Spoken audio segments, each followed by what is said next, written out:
Okay, welcome. We're going to unpack something pretty significant today. We've gathered some really fascinating source material. It doesn't just recount history, it actually lays out a kind of blueprint for how history unfolds. We're talking about these big cycles, why nations rise, why they fall, and why these patterns seem to repeat over and over again, almost with this terrifying predictability we're trying to see past the daily noise. Exactly. And the main source we're drawing from, it's this huge study looking back 500 years at world orders. It forces you, the listener, into a perspective most people just don't adopt day to day. So your mission, if you choose to accept it, is to get this mega macro view. Think tectonic plates of history, not just the latest tweet or headline. We want you to grasp these long-term shifts, because understanding them helps you anticipate the really big changes, the fundamental ones that, honestly, most people completely miss. They're just too caught up in the immediate. Right. And when you start looking at things through this cyclical lens, the first big finding is actually pretty shocking, isn't it? It's not like history is just a 50-50 split, good times versus bad times. Not at all. The research really highlights that the periods of peace and prosperity, the times of great creativity, great productivity, they last way longer than the difficult transition periods. The times of depression, revolution, war, those bits. Exactly, those disruptive phases. The data shows a pretty consistent ratio, historically speaking. Something like 5 to 1. 5 parts constructive prosperity to 1 part destructive transition. 5 to 1, that's significant. It suggests something deep about maybe human resilience or the nature of order itself. I think it does. It suggests that maybe prosperity is the more natural state when the system's actually working. And those tough times, the crashes and conflicts, they're more like sharp, maybe necessary corrections between these much longer stretches of building and innovation. Prosperity kind of feeds stability, and stability lets creativity flourish. But the catch is, because these big transition periods are so rare within a single person's lifetime, people often convince themselves they just can't happen again. So, okay, why does understanding that historical rhythm really matter for us right now? Well, the author of the study makes a really crucial point from his own experience. He says the biggest mistakes he made in his career weren't small judgment calls.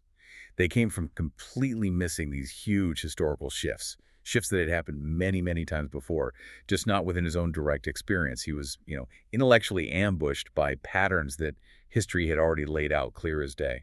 He gives that example, the 1971 Nixon shock. That really drives it home. He was young, just 22, working as a clerk on the exchange floor. Yeah.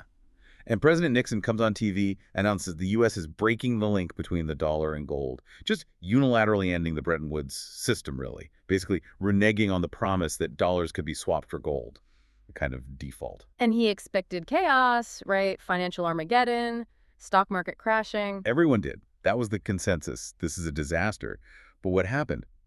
The stock market jumped, and the dollar actually fell hard against other assets like gold, commodities. He was completely blindsided. Because he hadn't seen that movie before in his lifetime. Exactly. He realized later, only after digging into history, Roman Empire, British Empire, Weimar Germany, that currency devaluation to handle massive debt, it's a classic, almost inevitable move. It's a timeless cause and effect. That moment, that painful mistake, taught him the absolute necessity of looking beyond your own lifespan, of fighting what he calls the blinders of short-termism. You have to study the cycles. That really sets the stage. Failure to understand history isn't just academic. It has real costs. Okay, so let's map out this big cycle he talks about. Let's get into the anatomy of it. Perfect. That brings us to part 1, the anatomy of empire cycles. So looking back over these last 5 centuries, the research shows this repeating sequence, an archetypal rise and fall of wealth, of power. And what really grabs me is how little the fundamental drivers seem to change. It's fascinating, isn't it? The author is almost like dismissive about the surface changes. He says the only things that really change are the clothes the characters are wearing, the languages they're speaking, and the technologies they're using. Superficial stuff. Yeah. But the core mechanics, fear, greed, jealousy, that relentless struggle to make wealth, take wealth, distribute wealth and power, those are constant. Yeah. They're the engine driving these cycles century after century. And it's not just one single cycle operating on its own. The sources stress that there are 3 big ones, all interacting, reinforcing each other, like a kind of perpetual motion machine for empires. What are those 3 pillars? All right, these 3 are the engine. First, you've got the long-term debt and capital markets cycle. This one typically plays out over, say, 50 to 100 years. It's a big boom and bust in money and credit. Starts small, builds like crazy, gets excessive, and then inevitably ends in a crash and a big restructuring. 50 to 100 years. That's longer than most careers, even lifetimes sometimes. Easy to miss the full arc. Very easy. And that financial roller coaster feeds directly into the second cycle, Which is? the internal order and disorder cycle. This one tracks what's happening inside the country as that debt cycle matures. You see gaps, widening wealth gaps, values gaps, political divisions. What starts as harmony slowly decays into conflict. Makes sense. Money problems often lead to fights at home, and the third cycle brings in the outside world. Precisely. Number 3 is the external order and disorder cycle. This is your classic geopolitical power struggle. A rising power starts challenging the existing dominant one. Think Athens and Sparta, Britain and Germany, US and USSR. And the really critical moments in history, the major turning points, happen when all 3 cycles align in a dangerous way.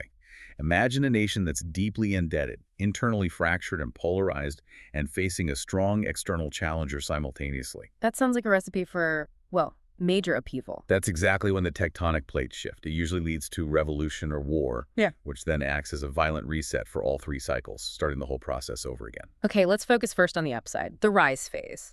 This covers the first few stages of that internal cycle, right? The virtuous part where a new order gets established, usually after some big conflict or collapse. How does that start? It starts with some core strengths, really measurable stuff. You typically see 4 key things right after a major reset, like after World War II for the U.S. First, debt levels are low. Households, businesses, government, their balance sheets are relatively clean. Okay, low debt. What else? Second, those internal gaps we mentioned. They're small. Wealth is distributed more evenly. People generally share core values. Politics isn't hyperpolarized. There's a sense of common purpose. Unity and leadership. Third, you tend to have capable, often collaborative leadership that people trust. And fourth, and this is maybe the bedrock. Education. Yes, but not just skills. The research emphasizes strong education that includes character development, civility, work ethic. When you have that combination, you get low corruption, you get people working together productively, driving innovation. That's the engine of that early, powerful growth.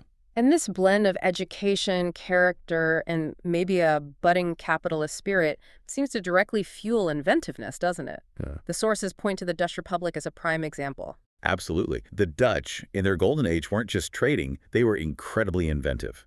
At their peak, something like a quarter of all major global inventions were coming out of the Netherlands. And they didn't just invent things, they invented systems. They basically codified and scaled up modern capitalism, creating shares, bonds. The first publicly listed multinational corporation, the Dutch East India Company, that was the model. They figured out how to pool capital for huge, risky global ventures. And the state backed these ventures, right? It wasn't just private enterprise alone. Crucially, yes. The state provided the framework and often the military muscle, which leads to the next step in the virtuous cycle. As a nation's share of world trade grows, its global interests expand. So it needs a strong military to protect those interests. Trade routes, supply chains, colonies. Exactly. You need the power to protect your investments and project your influence. This whole cycle then reinforces itself. Strong income growth gets plowed back into better infrastructure, more R&D, stronger education, a bigger military, becomes a self-sustaining engine, creating national power. But as always in these cycles, that very rise plants the seeds for the eventual fall, the decline phase, stages 4 and 5. It feels like a predictable slide into overconfidence and overextension. What starts the downward spiral? Well, the first trigger is often just the sheer weight of the empire itself. Administrative and financial overstretch. The costs of maintaining and defending this vast global network, the bureaucracy, the military bases, the interventions, start to outweigh the actual revenue the empire brings in. The whole enterprise just becomes economically unprofitable at the margins. The British Empire is the classic example. It got so huge, so complex, so bureaucratic, it just couldn't compete economically anymore. With leaner, rising powers like Germany and the US, it became too expensive. The burden of complexity, too many commitments, too much red tape. Precisely. But the second factor is the killer. And it ties back to that long-term debt cycle. There's this almost inevitable shift. The rich, established empire stops being a net saver and lender and becomes a net consumer and borrower. They start running chronic deficits and borrowing heavily, often from the poorer, rising countries that are saving aggressively and accumulating capital. Okay, the parallel with the U.S. borrowing from China since the 80s is just impossible to miss here. It's the textbook example for our era. The research pinpoints the 1980s as the moment the U.S. made that fundamental shift, started borrowing massively from rising powers, especially China, which had huge savings piling up. And because the U.S. dollar was the global reserve currency, it was natural for China and others to park those savings in U.S. Treasury bonds, effectively lending money to the U.S. government. So that buildup of foreign-held debt becomes the critical vulnerability. It's the Achilles heel. The decline really accelerates when those foreign lenders start losing faith. They get nervous about the borrower's ability or willingness to repay. They start thinking, maybe I should sell these U.S. bonds rather than buy more. Maybe I should move my savings into gold or euros or yuan.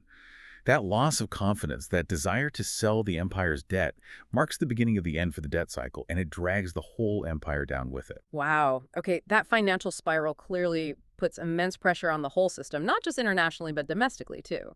Which brings us right into part two, the internal dynamics of order and conflict. And here we have to confront what the sources call the sort of timeless, universal struggle. The fight over making, taking, and distributing wealth and power. Yeah, this is where it gets really fundamental, the harsh truth, as you put it. The research boils it down to this symbiotic relationship between two key groups in any society. On one side, you have the people who possess the wealth, think landowners back then or today, the owners of capital, factories, technology, the means of production. On the other side, you have those who hold the political power. Their job is basically to set the rules and enforce the order that usually maintains the position of the wealth holders. So historically, maybe monarchs and nobles working with their key administrators. Today, it's more like capitalists, corporate leaders working in tandem with elected officials and government regulators. The players change, but the game. The basic dynamic stays remarkably similar. It's this constant dance, sometimes cooperative, sometimes competitive, within the ruling class to manage the system in a way that generally benefits them and maintains stability, at least for a while. And this dynamic itself can accelerate the decline, right? Especially when you factor in basic human nature and, well, political incentives. The author's framework uses these 18 determinants, or indicators of an empire's health. Determinant 10 seems key here, favoring short-term gratification over long-term well-being. Absolutely key. This taps into a deep political vulnerability, especially, you could argue, in systems with short election cycles. Politicians want to get reelected. Exactly. So they're heavily incentivized to prioritize the near term, deliver benefits now, avoid imposing pain now. Things like cutting popular spending programs or raising taxes are politically toxic in the short run, even if they're necessary for long-term fiscal health. Which leads them straight to the easiest, most tempting tool in the box. The printing press. Or its modern equivalent, creating money and credit digitally. It's just politically so much easier to conjure up spending power and distribute it to make voters happy rather than asking for sacrifice through taxes or cuts. This choice, repeated over and over, is what fuels the massive expansion phase of that long-term debt cycle. It guarantees that debt booms eventually become unsustainable and lead to busts. And as the economy starts to struggle under the weight of this debt, and maybe growth slows down, that's when the internal divisions really heat up. Determinant 17, class struggles, the gaps between rich and poor, maybe left and right, different identity groups. Yeah, when the empire is young and the economic pie is growing rapidly, there's generally less fighting over the slices. People feel like things are getting better for everyone, but when growth stagnates or reverses and debt burdens are high, the conflicts intensify. It becomes zero-sum. People start to feel like, for me to win, you have to lose. Resources seem scarce, opportunities limited. That's when the gloves come off internally. Which lands us squarely in the present day for many countries, including the U.S. The sources diagnose this as stage 5, bad financial conditions coupled with intense internal conflict. This is when the system gets really brittle. Right. The analysis points to what it calls the classic toxic mix that historically precedes major internal breakdowns, like civil wars or revolutions. You need 3 ingredients to come together. 1, the country's finances are shot, huge debts, massive future obligations like pensions and healthcare that aren't funded. 2, those internal gaps, wealth, income, values are dangerously wide and getting wider. 3, a severe negative shock hits the system. Could be a pandemic, a financial crisis, a costly war. And when those 3 things combine, Boom. That's when you typically see the rise of populist leaders. And the source material is careful here. It notes this happens on both the left and the right. So not taking sides, just observing the pattern. Exactly. These leaders are defined by being fiercely anti-establishment, anti-elite. They tap into and amplify the real anger and frustration felt by ordinary people who believe the system is rigged against them, that the elites are corrupt or incompetent. Think about the 1930s globally, the rise of communism on the left, fascism on the right. Both were radical, confrontational movements rejecting the old order. And the modern parallels cited are people like Donald Trump on the right, representing a rejection of political norms and established media. And figures like Bernie Sanders or AOC on the left, representing a rejection of corporate power and economic inequality. The point isn't about their specific policies, but that both represent this populist, confrontational energy characteristic of Stage 5. And a really dangerous byproduct of this intense polarization is what the source calls the loss of truth. Yes, this is critical. In Stage 5, the public square breaks down. Media, information, social platforms, they become weaponized. Different factions aren't trying to debate or find common ground anymore. The goal becomes manipulating emotions, deepening divisions, and basically destroying the reputation and legitimacy of the opposition. When you can't even agree on basic facts, compromise becomes literally impossible. And you can measure this, right? The collapse in public trust. That Gallup poll finding is stark trust in media, cratering from over 70% in the 70s to just 13%, having a great deal of trust recently. It's a direct measure of that fractured public domain, and it feeds on itself. Mm-hmm. Sensationalism and political warfare often become more profitable for media outlets than careful, objective reporting, especially when they're also under financial pressure. When compromise is off the table and people are afraid to even speak honestly for fear of being attacked or canceled, the whole system grinds towards paralysis or even violence. That's Stage 6 civil war or revolution. It's the ultimate internal battle. And threading through all this internal conflict is the underlying issue of money management. Let's really zero in on the mechanics of debt and that printing press temptation, because this gets to the harsh truth about how governments operate, something the source insists they often obscure. It comes down to a very simple, brutal financial principle. Debt eats equity. If you borrow money against an asset and you can't make the payments, you eventually lose the asset. Debt holders get paid first, period.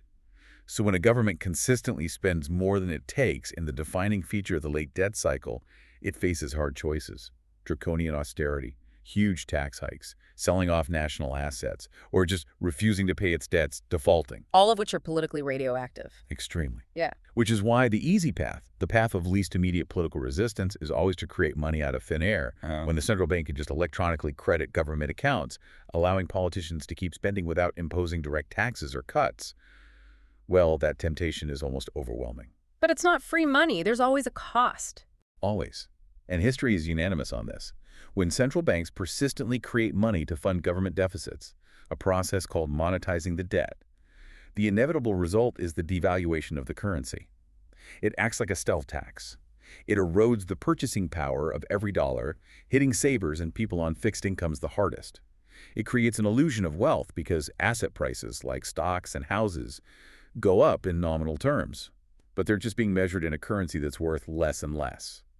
And this is politically palatable precisely because it's sneaky, right? The source says hardly anyone acknowledges that governments don't actually have this money to give out. Exactly. People don't connect the government giving them benefits or tax breaks today with the inflation that erodes their savings tomorrow. It obscures the fact that the government is just the people, collectively, and the cost of creating that money is ultimately borne by everyone holding the currency. It's the ultimate short-term fix that undermines long-term stability. But it keeps the political system functioning, avoids immediate riots, even though it slowly boils the frog. Okay, so you have this deeply indebted, internally fractured nation, increasingly relying on currency devaluation. That sounds like the perfect setup for an external challenger to make its move. Let's pivot now to the external order cycle and the defining rivalry of our time, the U.S. and China. The analysis here is pretty stark, isn't it? China rising fast, U.S. in relative decline. It's the classic great power transition scenario. And history tells us these transitions are rarely smooth. The rising power and the established power tend to clash, often escalating through several distinct phases or types of war before reaching actual military conflict. The sources identify 5 main ones: plus those internal wars we just discussed. Right. Let's list these 5 external wars because it feels like we're seeing all of them play out right now between the U.S. and China. Number 1, trade and economic wars. Yep. Tariffs, import restrictions, fights over trade imbalances, attempts to decouple supply chains, we've seen plenty of that. It echoes things like the Smoot-Hawley tariffs in the 1930s that worsened the Great Depression. It's about weakening the other side's economic engine. Okay. Number 2, technology wars. This feels very 21st century. Hugely important now. This involves things like export controls on advanced technologies, semiconductors, AI, quantum computing. Think about the U.S. restrictions on companies like Huawei. The U.S. is deliberately targeting China's reliance on imported high-end chips as a strategic vulnerability, a choke point. Both sides are now scrambling to achieve technological self-sufficiency in critical areas. It's a tech arms race. Number 3, capital wars, using finance as a weapon. This can mean sanctions on individuals or companies, freezing assets, restricting access to capital markets. The source even notes that some U.S. policymakers have floated the idea of refusing to pay back U.S. debt held by China. That's a potentially catastrophic move. Using debt obligations as a weapon is playing with fire. Why catastrophic? Because if the U.S. signals it might selectively default on its debt for geopolitical reasons, why would any foreign holder of U.S. debt feel safe? Saudi Arabia, Japan, European funds, they'd all start questioning the safety of holding dollars or treasuries. It could trigger a global run on the dollar and shatter the U.S.'s ability to finance its deficits. It increases perceived risk for everyone. Okay, very risky. Number 4, geopolitical wars. The struggle for global influence. This is the battle for allies, for dominance in international institutions, for control over strategic regions. China's Belt and Road Initiative is a massive example, using its economic clout to build infrastructure and gain influence across Asia, Africa, and Europe. It's a direct challenge to the U.S.-led post-war order. It's also a contest between models. Which system, the U.S. democratic model or China's state-led model, is better at delivering results for other countries? Alliances are hardening. And finally, the one everyone fears. Number 5, military wars, actual shooting wars. The flashpoint here seems obvious. Taiwan. It's the most dangerous potential trigger. China considers Taiwan an integral part of its territory. One China is non-negotiable for Beijing. The U.S. maintains strategic ambiguity but has a long-standing implied commitment to help defend Taiwan. It's a classic immovable object versus unstoppable force scenario. If diplomacy and the other forms of warfare fail to resolve the core issues, Then history suggests military conflict becomes much more likely. The stats cited are sobering. 12 out of 16 similar historical cases of a rising power challenging an established one ended in war. right, because often the differences aren't just about resources or territory, they're about fundamental values and systems. Which brings us to the core cultural clash between the U.S. and China. The source material really emphasizes these deep, almost irreconcilable differences in how the two societies are organized. It does. It frames the U.S. system as essentially bottom-up, optimized for the individual. Think life, liberty, and the pursuit of happiness. Individual rights, freedom of expression are paramount. Give me liberty or give me death. China, by contrast, is framed as fundamentally top-down, optimized for the collective, the stability and harmony of the state, and the extended family unit come first. Respect for authority, social order, collective well-being are prioritized over individual liberties. So you have two superpowers operating from vastly different philosophical bases, each believing their system is superior, perhaps even essential for survival. And potentially willing to fight to defend or promote that system. These aren't just policy disagreements, they're clashes of civilization in a way, which makes finding common ground extremely difficult. And this whole geopolitical tension puts the U.S. dollar status as the world's reserve currency directly at risk, doesn't it? That extraordinary privilege, as the source calls it. It's a massive privilege. It means the dollar is the main currency used for international trade. Central bank reserves are held primarily in dollars. Commodities like oil are priced in dollars. This allows the U.S. to run huge trade deficits and borrow enormous amounts of money relatively cheaply because the world needs dollars. As we noted, almost all U.S. government debt is in dollars. Which means the U.S. can, in theory, always print more dollars to pay its debts, reducing the risk of outright default. Right, but that comes with the huge risk of devaluation through that very money printing. And if the world loses faith in the dollar as a reliable store of value, maybe because of excessive debt, persistent inflation, or geopolitical fears, they'll start shifting away. They might trade more in euros or yuan or use gold or even digital currencies. If the U.S. loses that reserve status, the sources are blunt, it would face serious financial trouble. Suddenly, financing those massive deficits becomes incredibly difficult and expensive. Austerity would likely be unavoidable. It happened to the Dutch guilder, it happened to the British pound. Losing reserve status is the ultimate marker of an empire's financial decline, usually triggered by chronic debt and devaluation. Exactly. It's the consequence of losing the world's trust. So, bringing all these threads together, the debt cycle, the internal conflicts, the external rivalry, how does this project onto the next decade or so? Well, the sources attempt to overlay these cycles to sketch out potential scenarios. The short-term debt cycle models point towards a significant economic downturn being likely, maybe coinciding with the next U.S. election cycle. An economic shock like that would almost certainly pour gasoline on the already intense internal political conflicts. The internal cycle tends to lag the economy, so you get peak internal stress. And meanwhile, the U.S.-China conflict continues escalating across those five theaters: trade, tech, capital. Exactly. So you have this dangerous convergence. High internal stress meeting high external stress. And the analysis suggests the biggest risk factor is simply whether this power transition between a declining U.S. and a rising China can happen gracefully. Based on those historical precedents, 12 wars out of 16 transitions, and factoring in the current dynamics and irreconcilable differences, the source estimates the probability of a major conflict, potentially involving the U.S. and China directly within the next 10 years at around 35%, even with nuclear deterrence. The internal weakness makes external conflict more likely, not less. 35%, that's uncomfortably high. Okay, we have covered a tremendous amount of ground here. From that 5.1 prosperity ratio to the toxic mix of stage 5, the realities of money printing, the 5 types of war. For you, the listener, maybe the key things to hold on to are, first, the cyclical nature of debt and power really does seem to be a powerful historical force. Second, many key indicators suggest major powers, including the U.S., are exhibiting late cycle stage 5 risk factors. And third, understanding that wealth-power dynamic is crucial. And the real value isn't just knowing the history. It's about applying the methodology the author advocates. He learned the hard way, nearly getting wiped out financially, that you have to focus relentlessly on the indicators, understand the probabilities based on history, and critically, you must protect yourself against the intolerable worst-case scenarios. His mantra became, don't get knocked out of the game. Survival is paramount. And his practical solution, derived from studying past crises, was extreme diversification. Not just across different stocks, but across different types of assets that do well in completely different, even catastrophic environments. Precisely. Build a portfolio designed to weather anything.